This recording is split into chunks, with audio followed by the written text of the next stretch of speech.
Dhaba style शेवभाजीची recipe आज आपण बघणार आहोत। तर शेवभाजी बनवण्यासाठी सगळ्यात आधी एक वाटण बनवून घेऊ।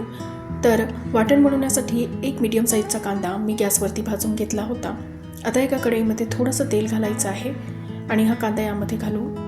8 ते 10 लसणाच्या पाकळ्या घालायच्या, अर्धा इंच अद्रकीचा तुकडा यामध्ये घालायचा, एक दालचिनीचा तुकडा, 2 ते 3 लाल मिरची। आता हे सर्व काही 3-4 मिनिटांसाठी आपल्याला परतून घ्यायचं आहे। आता यामध्ये 3-4 काळी मिरी आणि 3-4 लवंग घालायचे आहेत। खोबरे इथे किसून घेतले, खोबरे यामध्ये घालायचं आहे। आता याला खोबरं तांबूस होईपर्यंत परतून घ्यायचं आहे। आता खोबरं हे चांगलं परतल्यानंतर यामध्ये एक मीडियम साईजचा पिकलेला टोमॅटो घालायचा आहे आणि हे सर्व काही व्यवस्थित परतून घ्यायचं। आता हे मिश्रण जे आहे एका प्लेटमध्ये मी काढून घेते आणि याला थंड करून घेऊ। मिश्रण थंड झालं की याला आपण मिक्सरमध्ये ग्राइंड करून घेऊ। तर आता हे मिश्रण थंड झालं, याला मिक्सरच्या जारमध्ये ट्रान्सफर करू आणि थोडं थोडं पाणी घालून याला चांगलं असं वाटून घ्यायचं आहे। तर वाटण आता आपलं रेडी आहे। आता आपण शेवभाजीचा रस्सा बनवू। तर त्याच कढईमध्ये मी 3 ते 4 चमचे तेल घातले। तेल गरम झालं की यामध्ये 1 चमचा जिरं घालायचं। जिरं तडकलं की यामध्ये आपण जे वाटण करून ठेवलंय ते घालू।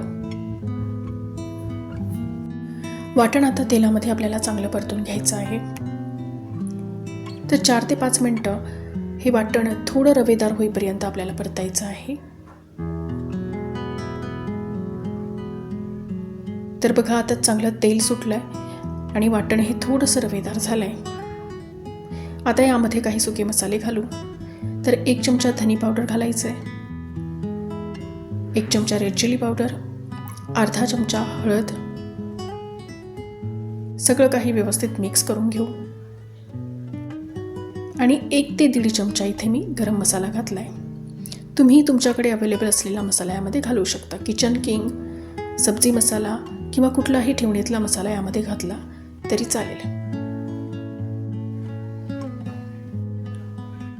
आता मसाल्यासोबत हे वाटण अगदी व्यवस्थित एकजीव करून घ्यायचं आहे आणि मिक्सरचा जार धुवून यामध्ये मी थोडंसं पाणी घालतीये म्हणजे मसाले खाली लागणार नाहीत। आणि आता हा मसाला आपल्याला 5 ते 6 मिनिटांसाठी चांगला तेल सुटेपर्यंत परतून घ्यायचा आहे। तर 5 ते 6 मिनिटं आपण याला झाकण ठेवून तेल सुटेपर्यंत परतून घेऊ। तर बघा 5 ते 6 मिनिटांनंतर मी झाकण काढलंय आणि तुम्ही बघू शकताय की मसाल्याला अगदी चांगलं असं तेल सुटलंय आणि अगदी रवेदार असा हा मसाला झालाय। आता यामध्ये आपण थोडं थोडं पाणी घालू। तर इथे मी गरम पाणी घालतीये। तर पाणी एकदाच नाही घालायचंय, थोडं पाणी घालायचं।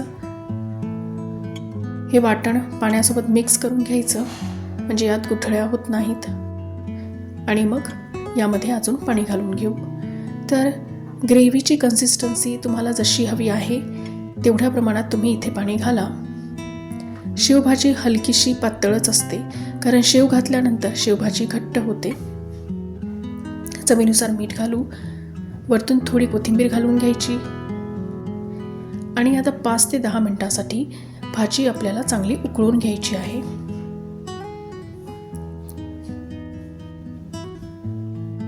तर इथे 10 मिनिटं भाजी मी चांगली उकळून घेतली आहे आणि बघू शकताय तुम्ही की वरती छान असा तेलाचा तरंग आलाय।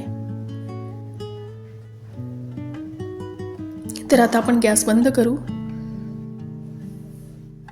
आणि हा शेवभाजीचा रस्सा आता आपण सर्व करू।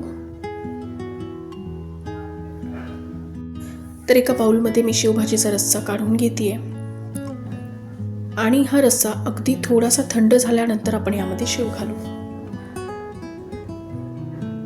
गरम रस्स्यामध्ये जर आपण शेव घातले तर शेव हे एकदम सॉगी होऊन जातात। तर हलकसं थंड झाल्यानंतर यामध्ये शेव घालायचे।